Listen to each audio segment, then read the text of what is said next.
A 1, 2, 3, 4. Oh, hello.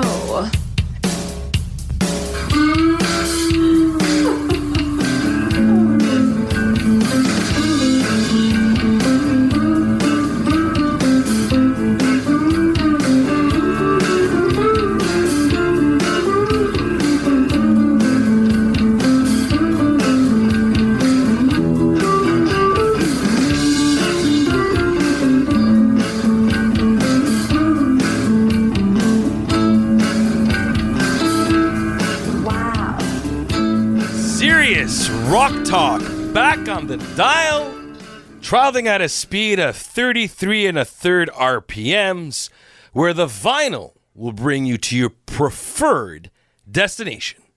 On with the show. Ladies and germs, we are back for another episode of Serious Rock Talk.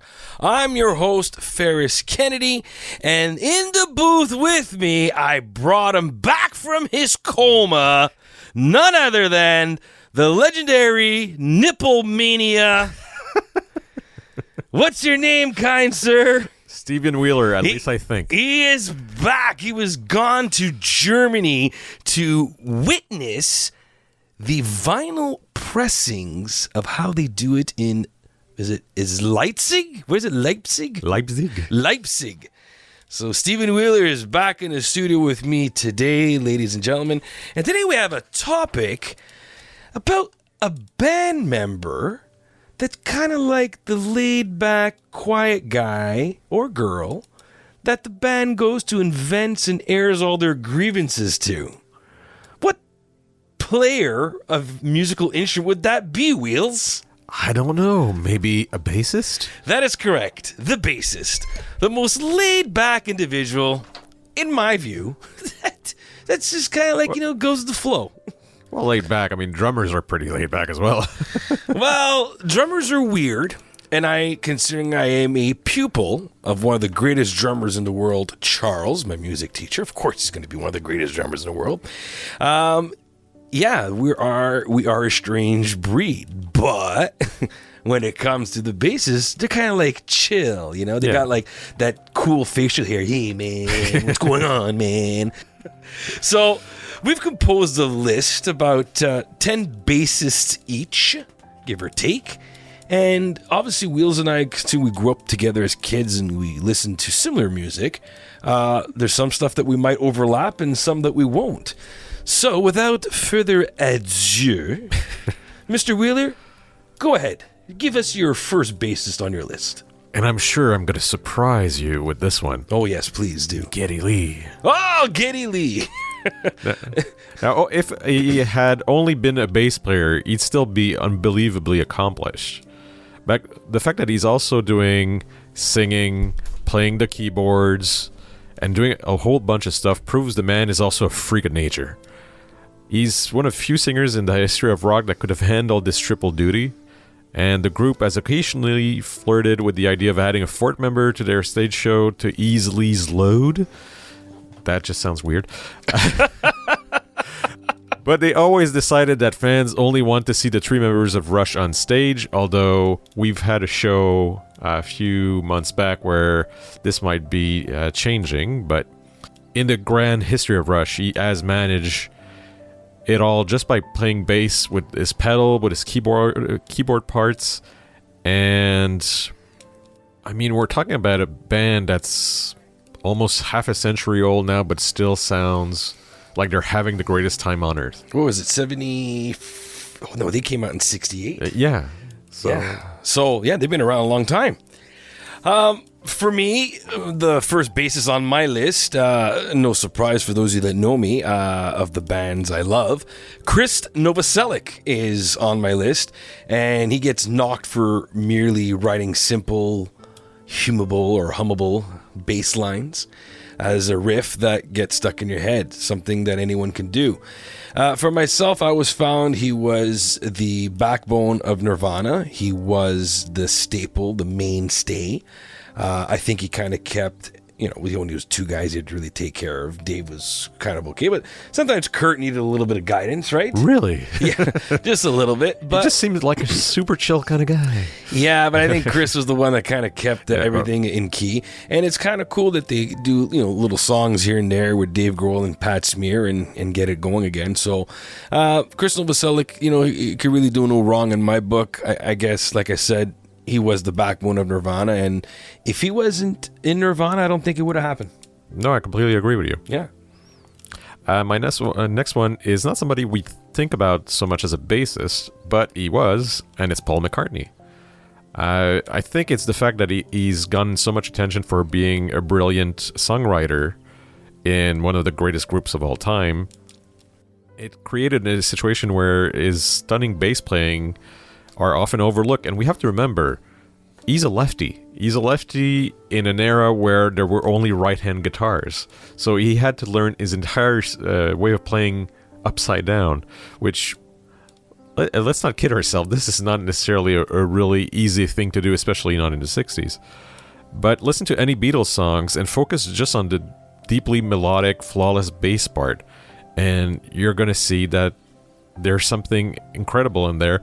And considering that wasn't his job originally, I mean, he took over the role reluctantly when the original bassist Stuart Sutcliffe left the group and nobody else wanted to take the instrument. So he quickly mastered it and also proved adept at guitar and drums. I mean, of course, he was no Ringo, because let's face it, Ringo gets a lot of things dumped on him. We won't say what. No, poor guy, yeah. But, I mean, he's still like a metronome kind of guy. Like, he's just an amazing player. And if you want to see how good McCartney is, though, go on the White Album, and you're going to hear McCartney also playing the drums on some of these songs, and it's flawless. So a great bass player, great musician all around. It's interesting, the back-to-back bassists you just listed were actually defaulted to go into playing the bass. That's because true, yeah. When Geddy Lee joined Rush, he was a guitarist, and they said, we already have a guitarist. No, they gave him the bass. Goes to show it's not necessarily the job you apply for, it's the job you're born for. That's correct. The next bassist on my list, I decided to put Mr. Michael Anthony. He had one of the most interesting bass guitars that was literally a Jack Daniels bottle. And out of all the members of Van Halen who are not named Van Halen, he has been on every Van Halen album. That's amazing. Yeah, he's been on all of them. So, first off, imagine how difficult it must have been to create standout bass lines along the mighty Eddie Van Halen. Michael Anthony's bass lines, you could hear it on the quarter notes of the intro of Running with the Devil, which define his legacy as the foundation of the mighty Van Halen forever. So for me, I've always had respect for Michael Anthony. I think it was just a sad outing when he left Van Halen. It was just weird. The whole thing was weird. But at the end of the day, Michael Anthony, like I said, has been on every Van Halen album. So that's pretty good if you ask me, considering they went through 3 singers. Yeah, no, exactly. And only one of them was awesome. That's David Lee Roth. Okay. So my next one was also known as Ox Thunderfingers. Who can I be talking about? Who? John Entwistle. Ah! Strangely enough, another one of these guys who wasn't really destined originally for the bass. He was trained on the piano and the French horn, of all the instruments that you could go from. Before he switched to the bass, he plays it like a lead instrument. He creates powerful booming sound that often overshadowed Pete Townsend guitar playing, which probably pissed him off to no one. And his solo on My Generation is probably the most famous bass solo in rock history, at least for those that are really in love with the music of the 60s and 70s. The Who have carried on since his sudden death in 2002, but their music has lacked his thunder and has been, well, at least in my humble opinion, considerably weaker as a result. Very good choice. The next one on my list is none other than Queen's John Deacon. And he is one of the few instrumentalists who could steal the spotlight from Freddie Mercury, as he did on Queen's Another One Bites the Dust, as well as David Bowie, which he did with 4 notes and a 4th down, which was written by Bowie himself for Under Pressure. So John Deacon actually wrote Best Friend, You Were My Best Friend. You're serious? Yeah, that song. He wrote that for his wife. And that's like one of their classic hits. And if you listen to John Deacon's bass lines, he just kept them simple, but they were still rhythmic. And they were still fun to listen to. To me, again, this is another guy that was probably the most stable individual in the band. And out of respect for this guy, whenever Freddie passed on, that was it. He was done. Yeah. Queen was done. And he didn't want to do anything, and good for him. Like he made his career, he made his living, and he just wanted to enjoy life with his family. So, to me, John Deacon, he's up there as one of the top bassists in classic rock. And a great individual. A very great individual. So my next one might be a little more obscure to most people, and it's John Mayung. I'm not exactly sure if I'm pronouncing it right. As a French Canadian, I do tend to mispronounce some... John Myung? Mayung. So for those of you who don't know him, he's a founding member of Dream Theater, which is a great prog metal band, who grew up playing the violin. For some strange reason in high school, he thought, well, I'll transition to bass. Good choice. Because the dude absolutely shreds, which I'm not sure you can do on a violin. That comes also with a ferocious work ethic and an insane practice schedule. And he ends every show by warming down, which basically means he's going to play bass until your ears bleed. But in a good way. That's a very good choice. Dream Theater is a very good prog metal band, very underrated. In my opinion, you don't hear much about them. It's too bad that they don't get enough radio airplay. Oh, I mean, I think when we were in our late teens, early 20s, there was 1 or 2 albums that eventually would appear on certain radio stations, not on the top 40s. But ever since the O's arrived, they've unfortunately been relegated to the deep forest of the internet. The zeros, eh? The zeros. Always ruining it for us, Gen Xers. All right, so next on my list, I have one of the greatest bassists of metal, Cliff Burton. And Cliff Burton's contributions to the first 3 Metallica LPs are immeasurable. He embodied the ethos of metal itself as the ultimate Hesher of bassist, humble yet in his possession of prog-level chops and enthusiasm for sharing his ideas. It's why he got his own instrumental on Kill 'Em All, as well as a spotlight moment for Whom the Bells Toll. So it's one of the most recognizable metal bass riffs of all time. Considering how much Metallica morphed sonically and aesthetically in the years after Burton's passing, it's safe to say that we were utterly vital to the thrash metal mastery that the band captured on those early records. And this is something that most people got to realize that, yeah, Cliff Burton was the original bassist. And Jason Newsted was a fan of Metallica, and that's how he got the gig, because he knew all the bass lines. Goes to show. Goes to show. My next one is one of those people that keeps being overlooked perpetually in Genesis. It's Mike Rutherford. He came up with one of the prog's most lyrical bass line on In That Quiet Earth, and he's no slouch. He has amazing tracks, and actually, if you listen to No Reply at All, you can see he was one of those people that had an incredible sense of style when Genesis were at their peak. So he's up there on my list. That's a very good choice. Next on my list is one of Dr. Clark's favorite bassists, Bill Wyman. But why? But why? Well, because it's from one of the greatest rock bands of all time, the Rolling Stones. In a band of greatness bassists, Keith Richards and Mick Taylor both laid down some grooves, while Bill Wyman was in a league of his own. And he was a chameleon for every era. He put up a couple of heartbeats lines in Gimme Shelter, Miss You, and he could also elevate just about any musical idea, no matter the time or tone. The rhythm section of Bill Wyman and Charlie Watts together had a secret sauce to this day, and no one has been able to recreate that. And this is actually a quote from Todd Morris of The Offspring. Nice. That wrote that. So Bill Wyman, why not? He is the guy. So my next one is a man who doesn't sound at all like this. His name is Geezer Butler. Oh, I thought that was Leonard Cohen. No. He's one of the greatest riff master in the history of rock and metal. He's the main writer of a lot of Black Sabbath's music, and to a certain extent, a creator of the heavy metal bass template. He's one of those people who's understood that you only play when it's absolutely necessary, but you play like there's no tomorrow. And other people support the groove. Butler turns the bass into a blunt instrument of musical destruction.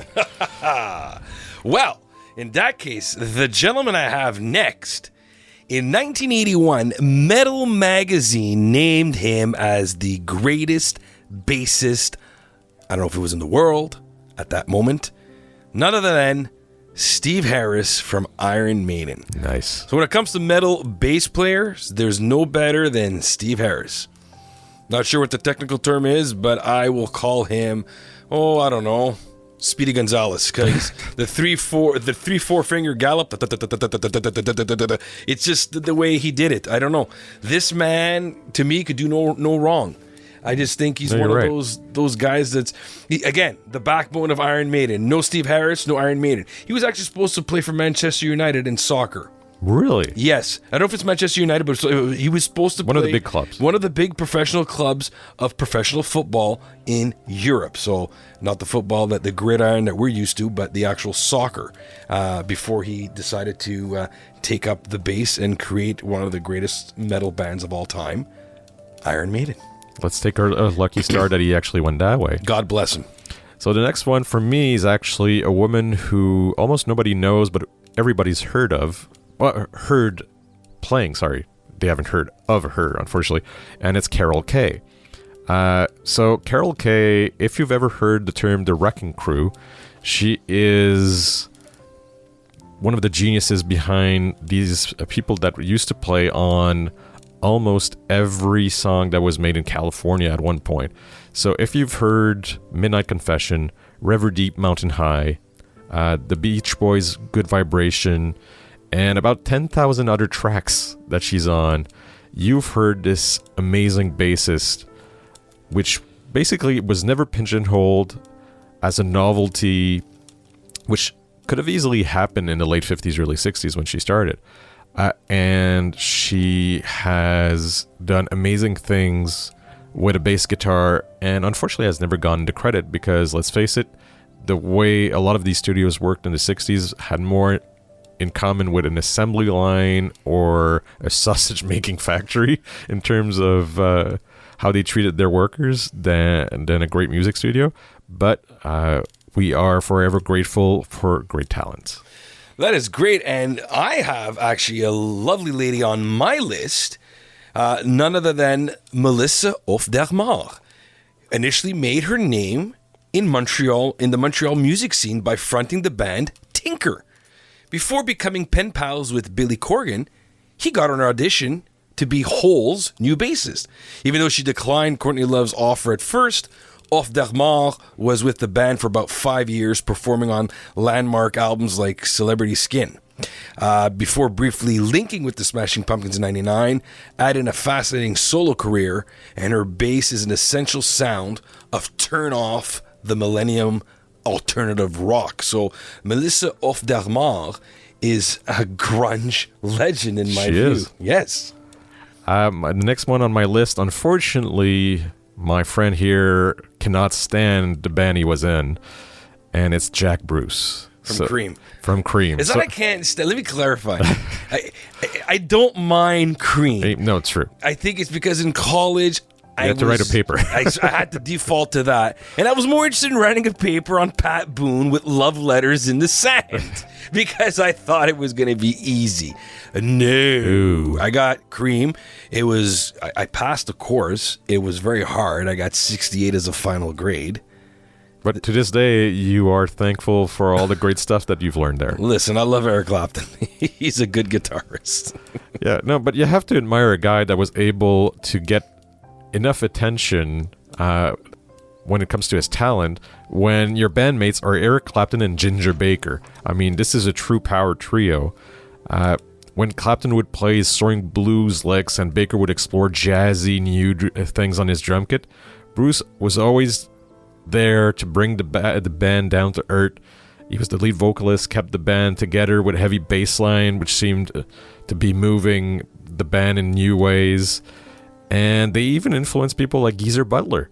So, I mean, we're talking about a guy that had an enormous influence for very few albums in the end for the huge power trio. That is a very good choice.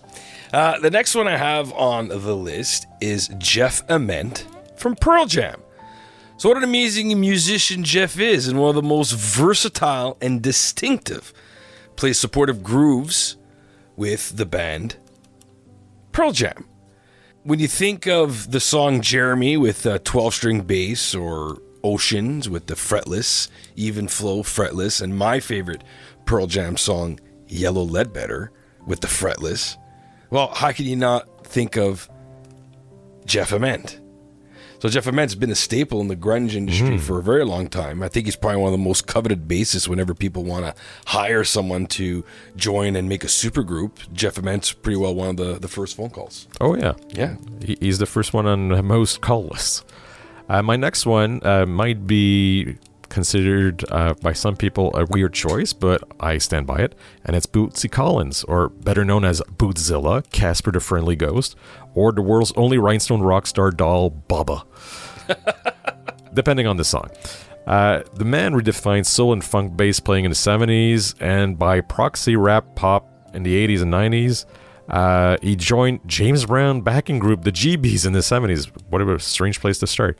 And immediately latched onto Soul Brothers' #1 concept of the one, hitting the first beat of a musical measure as hard as possible and filling the rest out with funkiness.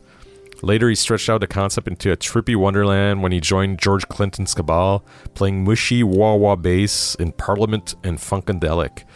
And he even had his own rubber band. If you don't visualize right now who I'm talking about, just close your eyes and remember the guy with the star-shaped sunglasses playing a star-shaped bass and singing cartoonish love songs with comic book enthusiasm, and you know who Bootsy Collins is. Well, the next on my list is a man that must have been influenced by Bootsy Collins. Everyone knows him by a certain name. His mom and dad called him Michael Balzeri, but we know him as Flea. And most people love Flea for his slapping style, his fingerstyle playing, and it seems to me that when he gets into a groove, he's kind of like a Bootsy Collins 2.0 for the Red Hot Chili Peppers. That's true, yeah. And him, and alongside with Chad Smith, probably make one of the great rhythmic parts of any band out there, I'd say from, the late 80s till today, because they're still going. And they still keep it real. Flea has still got that crazy look, crazy attitude, doesn't want to grow up. He's like 60 years old, but he acts as if he's 12. And I love him for that. He's just so fun. You can just tell he's so much fun. He just wants to have fun. But when it comes to music, he's actually pretty serious, and he takes his work seriously. He does a good job. And I'm proud to say, to have him on my list, this is one of the most influential bassists out there, in my opinion, and in my era. So, Flea, you're my man. As he is for most of us. And my last one is actually two people. Because in the end I couldn't really choose. Roger Waters and David Gilmour. And the reason why I'm putting them as one individual is so much has been said about the ability of the first in one way or the other. And one cannot overstate the creative bass playing that has revolutionized the sound of rock coming from Waters on Dark Side of the Moon and The Wall. But let's face it, he's not technically the most gifted bass player in the world. He has amazing idea what to do with the instrument, but Gilmour is the technician that has made all of this just reach the greatness that we now know in Floyd. Gifted? How about most angry bassist in the world? As well, yeah. Well, the last one I have on my list is the tall, cool one in Guns N' Roses, better known as Duff McKagan. Nice. And he has inspired more rockers in today's era than anyone else I could think of.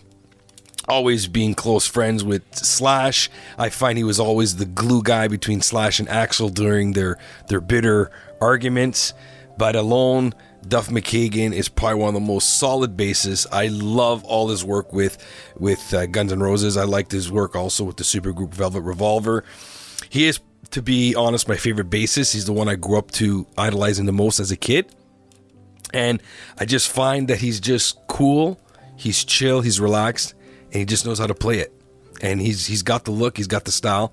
And if it wasn't for him, Guns N' Roses would not have those wicked, awesome bass lines. Oh, I agree. And not only that, I don't think Guns N' Roses would have been able to get through even the first album without him. No, without him, it'd just be totally different. And that's it. That's all we have for us today, ladies and germs. I'm Kennedy signing off. And I'm Wheeler going back in my coma. Back in his coma, and we're glad you could join us today.